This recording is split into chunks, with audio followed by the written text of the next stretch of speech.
Hola,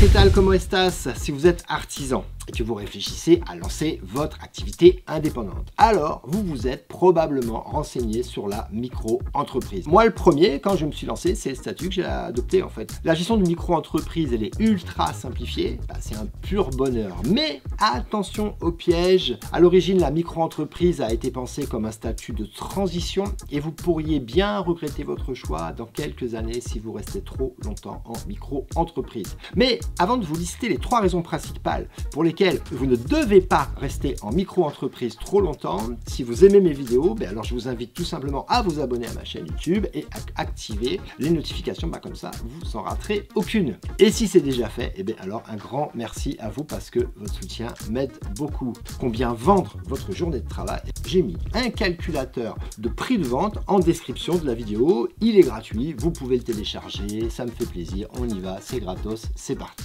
Autre petit point avant de démarrer, restez bien jusqu'à la fin de la vidéo parce que je vous donnerai une astuce ultime pour déterminer si c'est le bon moment pour vous de changer de statut d'entreprise. Ceci étant dit, on est parti. Première raison de ne pas rester en micro-entreprise. Votre croissance est limitée. Je m'explique. En micro-entreprise, vous êtes soumis à un plafond de chiffre d'affaires. Ça veut dire que légalement, en 2024, vous n'avez pas le droit d'encaisser plus de 188 700 € si vous exercez une activité commerciale et 77 700 € si vous êtes en prestation de service. Et attention, je parle bien de chiffre d'affaires encaissé, pas de bénéfices. Donc, si votre activité tourne bien, vous serez rapidement freiné dans votre développement. Vous ne pourrez pas augmenter votre clientèle ou diversifier votre offre ou simplement augmenter vos revenus au-delà d'un certain seuil. En plus de ça, en micro-entreprise, vous ne pouvez pas déduire vos charges au réel puisque ce statut fonctionne sur le principe de l'abattement forfaitaire. Ça veut dire que si vous avez de gros investissements à faire,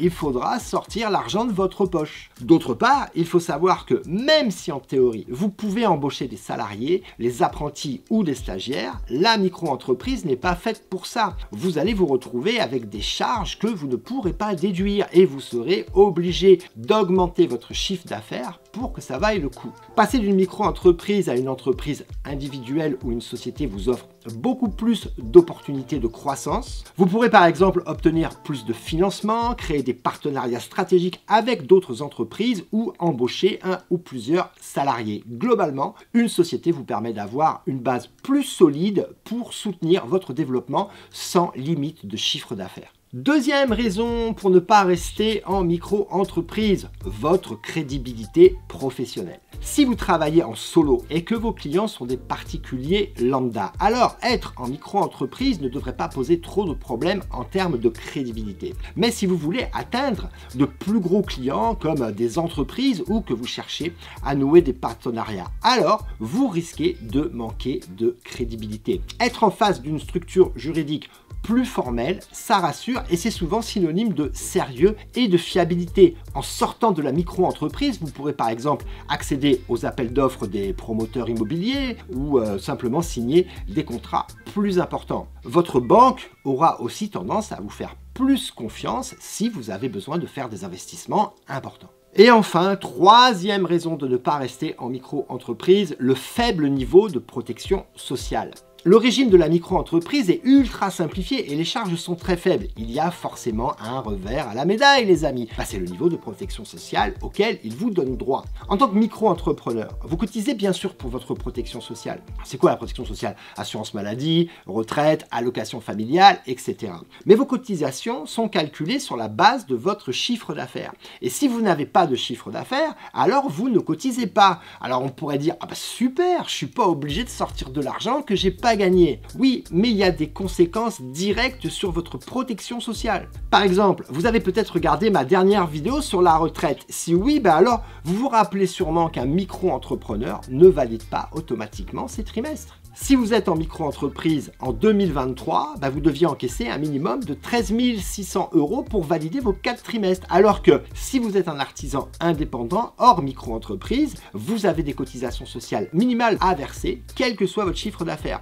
Vous êtes donc certain d'avoir un minimum de retraite assuré. En plus de ça, le montant de votre prévoyance santé et de votre mutuelle sont 100% à votre charge, puisque je vous rappelle qu'en micro-entreprise, vous ne pouvez pas déduire vos charges professionnelles. professionnel. Et si vous tombez malade avant de fêter votre premier anniversaire professionnel, vous n'aurez pas droit aux indemnités journalières de la sécurité sociale. Après un an d'activité, le montant de l'indemnité journalière dépend de votre chiffre d'affaires puisque vous toucherez 1/730e de votre revenu d'activité annuel moyen. Mais attention, petite subtilité, il existe un plafond de revenus qui est réévalué tous les ans et en 2024, vous ne pourrez pas être indemnisé de plus de 63,52 € bruts par jour, ce qui fait tout simplement de mémoire aux alentours de 59 € net par jour, une fois qu'on a déduit les prestations sociales, enfin les cotisations sociales, la CSG, la CRDS et ce genre de choses. Donc on va au maximum 59 € par jour. Vous voyez, vous êtes très peu couvert en cas de longue maladie. 59 €, c'est pas grand chose. Nous voilà à la fin de cette vidéo. J'espère que vous comprenez mieux les inconvénients de rester en micro-entreprise.